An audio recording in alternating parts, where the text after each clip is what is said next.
Great day in teletravel agents. I know we have 10 seconds until it's right top of the hour. Let's see. Let's see. My volume is on. My screen should be on. My voice is changing like Peter Brady. I just got back from 3 weeks of travel.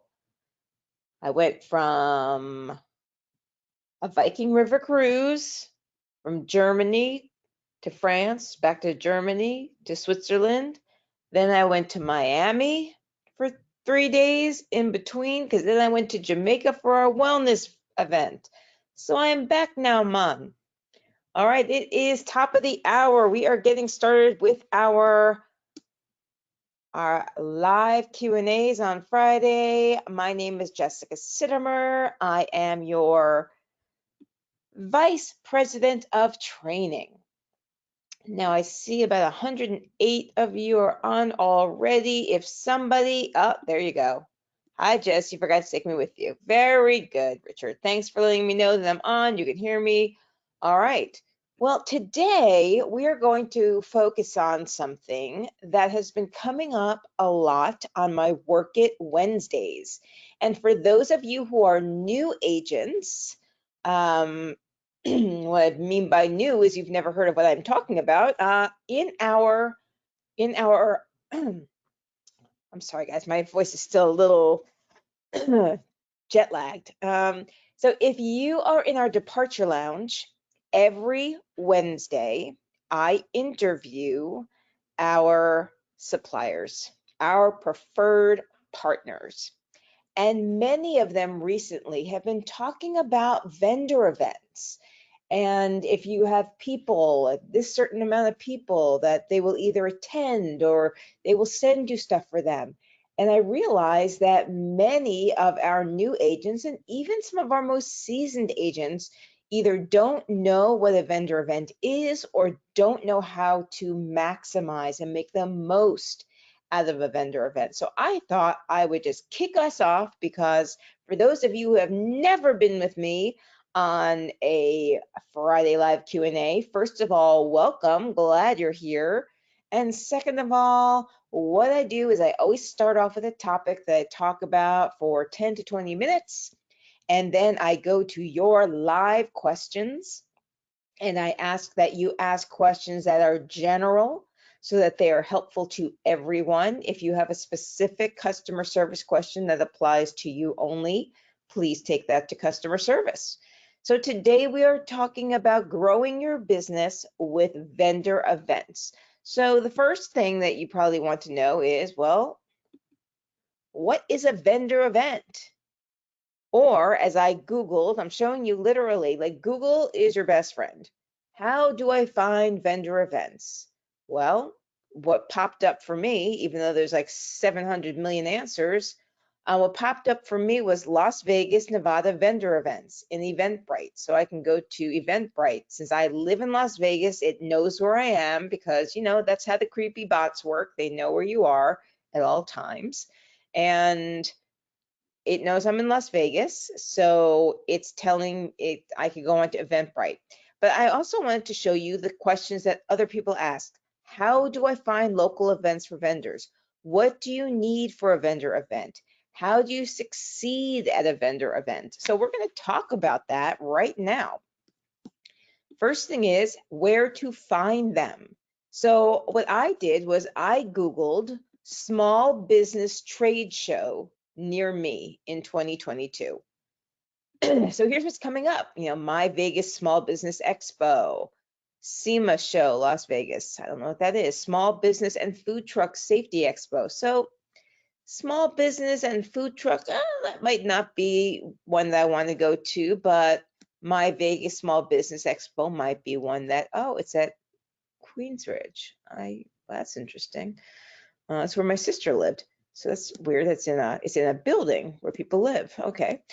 So that's, and then I also have down here Live Small Business Expo Las Vegas. So you'll see as you scroll down that they're showing you.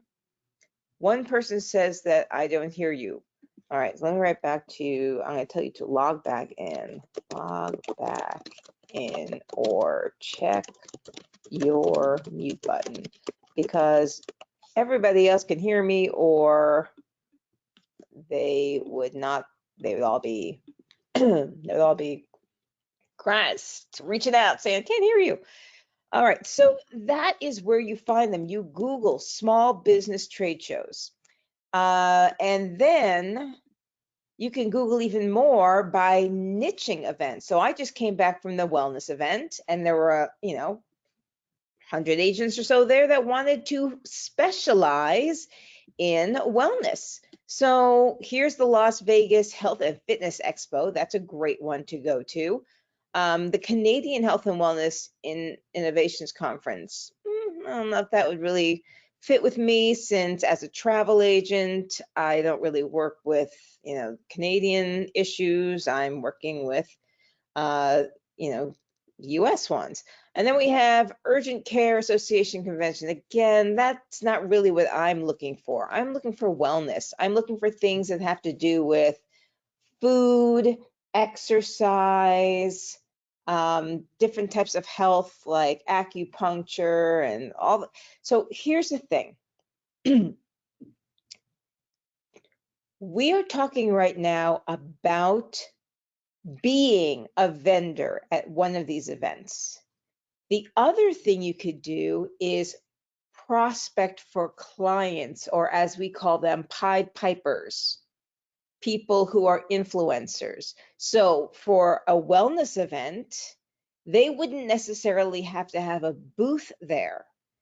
What they might want to do is have is go to the wellness event to meet the other trade show volunteers, not volunteers, I'm sorry, vendors, so that they can partner with them to create a group for them.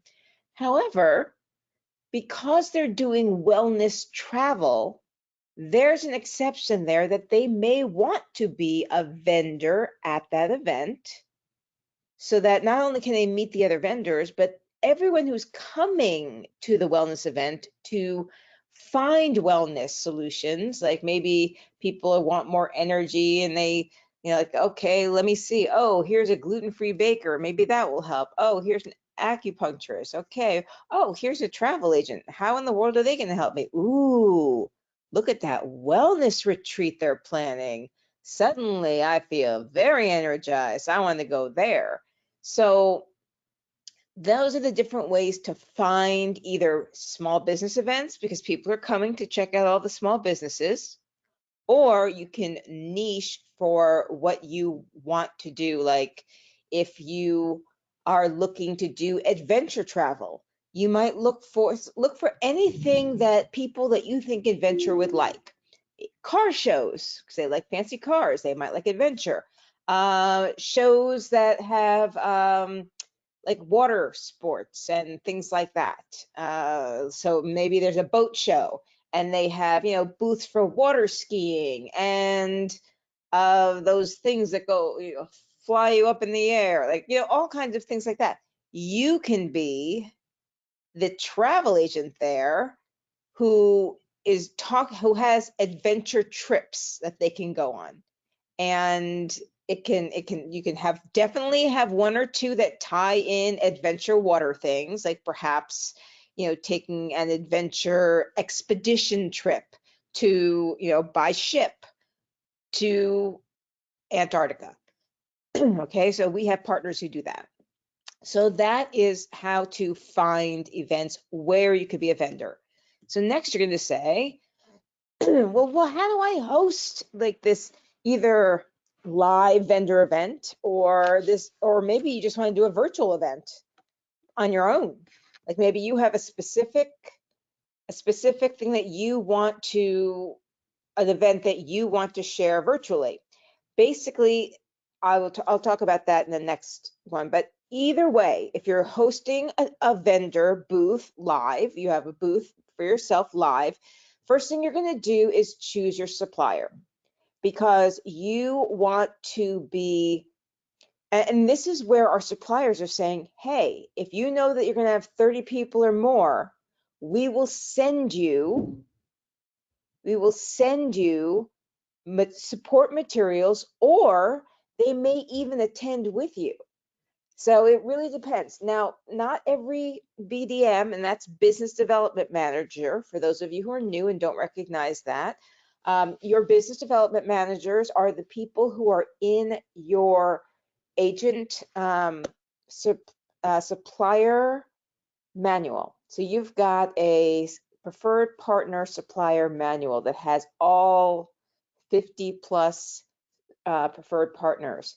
And you will watch those Work It Wednesdays that I do, and you can watch the replays, and you will see, like, Emilio from Norwegian has offered to send support materials. Maybe it's a tablecloth, maybe it's, you know, some other things, so that you can put together a group for Norwegian that they can book into.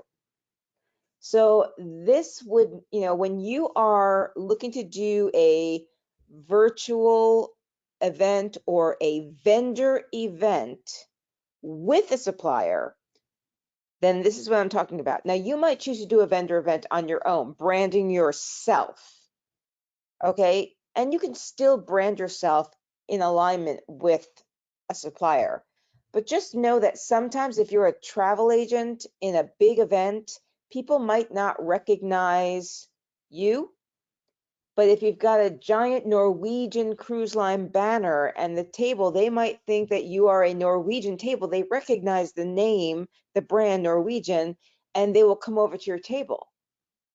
And then, you know, yes, you're an independent agent who is promoting an event that you're doing in collaboration with Norwegian.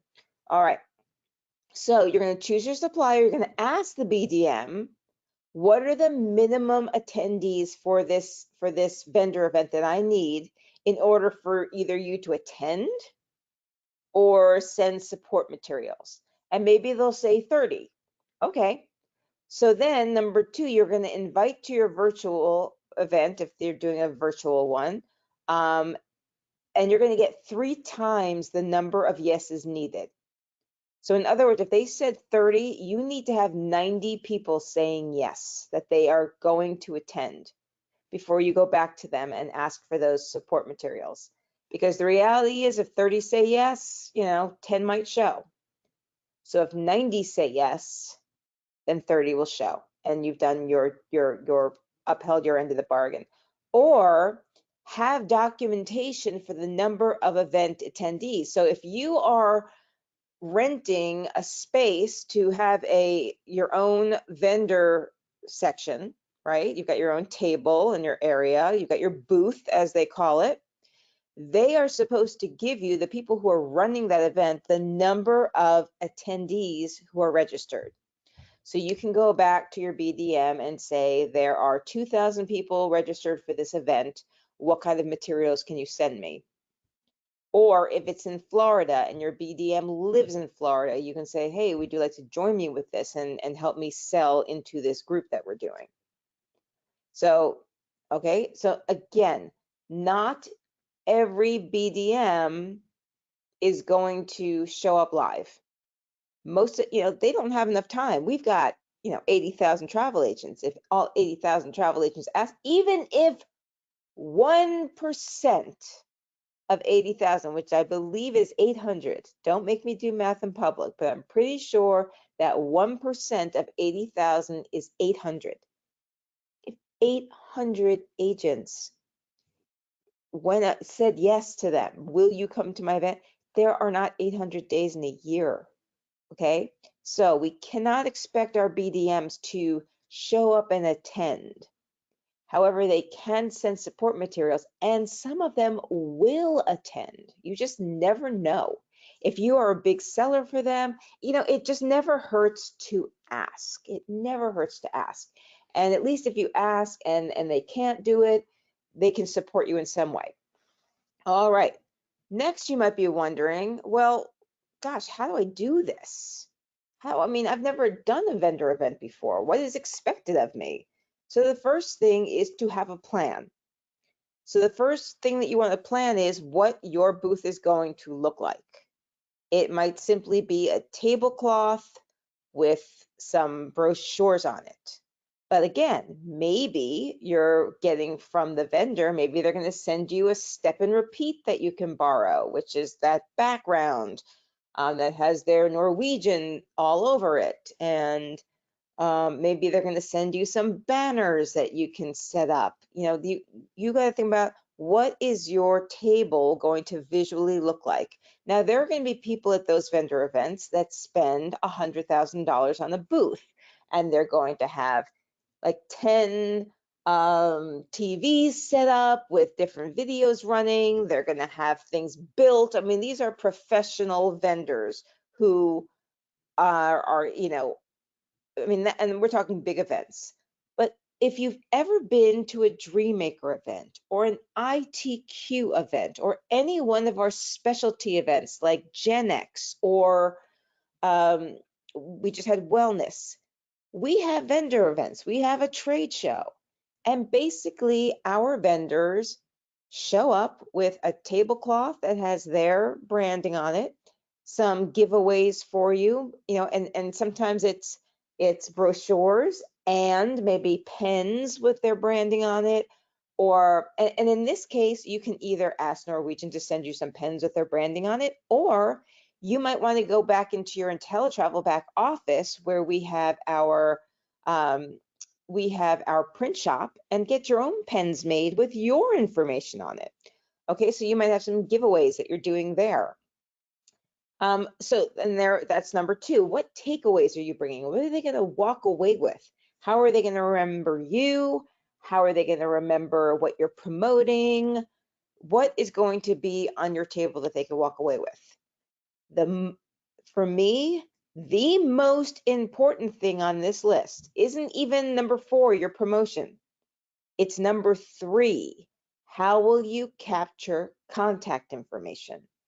Because people might not be buying what you're selling that day, but you want to get them on your list. You have your CRM in the back office. We also have the new, oh gosh, well, I'm just blanking on what it's called, but we have a new CRM system that Jessica Deverson is heading up. It's called like not Star.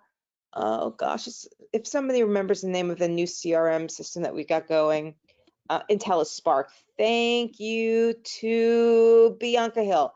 Thank you, Bianca. IntelliSpark. Yes, thank you, Timothy. IntelliSpark. It's our new CRM. You want people in there. Okay, let us help with the work. Let us send things out on your behalf. Okay, so how will you capture contact information? My suggestion is that you have some type of fishbowl, shoebox, um, Norwegian bag, if you're showing Norwegian, where people are dropping their business cards. Or because so many people these days have QR codes and things like that, they don't have something to physically drop. Although, things to note, if you are going to a vendor show, print out business cards, because a lot of old school people will have you put things into a bowl to choose a winner. Now, the more tech savvy people are going to have a QR code for you to scan and fill in your information. So maybe you do that. Have a QR code there for them to scan so for the people who are more tech savvy and would rather do that, they can do that. And then you also have a fishbowl for the old school people who are bringing their